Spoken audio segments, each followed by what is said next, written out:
I be having some funny experiences at work. I mean, so I'll talk about three because it's been a minute. So one of them was during Christmas when everybody was doing their shopping or whatever. So I remember I was putting up something, sour cream or something like that. And one thing that annoys me when I'm working is the fact that people either stand right behind you, not say nothing, just stare at you. People just stare at you, or it's just people like, let me just get in here right quick. And it's like, I hate being interrupted when I'm in the groove, whatever. So one person did it. I'm like, all right, whatever. Another person's okay. I'm gonna just get in there too. I'm just like, man, come on now. All right. So another lady come and she looking at me. I'm like, great. So she was like, I'm trying to figure out. This was ricotta cheese. She was like, I came here to get some ricotta cheese, but uh, um, I don't know which size to get. It's supposed to be like a pint. You got like the one that's like that big, and then you got the one that's bigger than that. She's like, I don't know which one is a pint, and I'm having a panic attack because I feel like I'm in everybody's way. I just don't know what's going on. I said, look, it's okay. It's the holidays. Everybody everywhere. I'm not quite sure what a pint is either. Which one is considered a pint?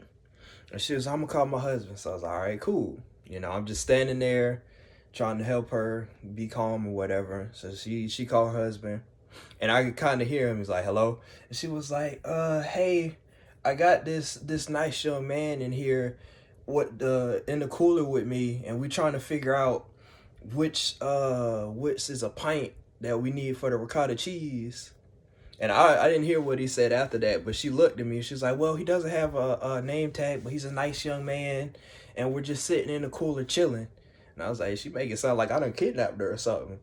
I kind of heard him say, like, the pint would be the bigger one. So she was like, all right, cool. And she was like, whole milk or low fat. Like, please don't give her no more decisions. Like, hey, just. And he was like, regular one. So she was like, okay, thank you. Went on by her day. I was like, all right, cool. Then she was stuck at the cheese, and I was like, please, God. But she was cool. It is what it is. Then today I had two. One was an interaction. The other one was something I was witnessing. So it's these group of like, I want to say maybe 18, 19-year-olds. It's like four of them. They come down my aisle. I'm putting up juice. And then they talking shit to each other or whatever. And one of them say something about grits. He's like, man, I need some grits. And I hear his homeboy say, man, what's with you and grits? And he was like, man, grits good. So I started laughing. And I was like, let me just, keep doing what I'm doing. So one of them was like, hey, let me ask you a question. So I'm like, what's up? He was like, is sausage and pancakes crazy? I said, no, that's good. He was like, thank you. So his homeboy coming was like, okay, let me ask you this. So I'm thinking he about to ask another breakfast question. He was like, all right, so say you took a shower and you get outside the shower and another man in the room, I'm like, hey, what is going? He told me, see, that's gay, right? And I was like, what the fuck? So his homeboy, they start walking away. I'm like, bro, we was talking about breakfast. But the last one was this kid. And it's funny because the way they deal with their kids is funny.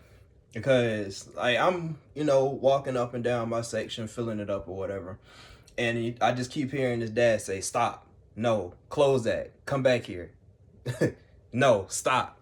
So I'm like, he bad. So they come down the aisle I'm working on, and he tried to get something out the ice cream. And his mom was like, no, you didn't eat that last time. He said, I'm going to eat it this time. She said, well, if you're going to get some, you need to get something smaller. So they going back and forth. And I'm like, yeah, okay. She's like, you need to pick something, but not that. So he walking around, whatever. And then later on, he tried to get something.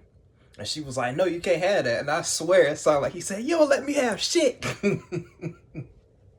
And she was like, well, you need to figure something out. And all I'm thinking is, if I would have said that to my mama, the only thing I would have been figure out is how many days I'm going to be in the hospital before she beat me again. But it's fun being at my job.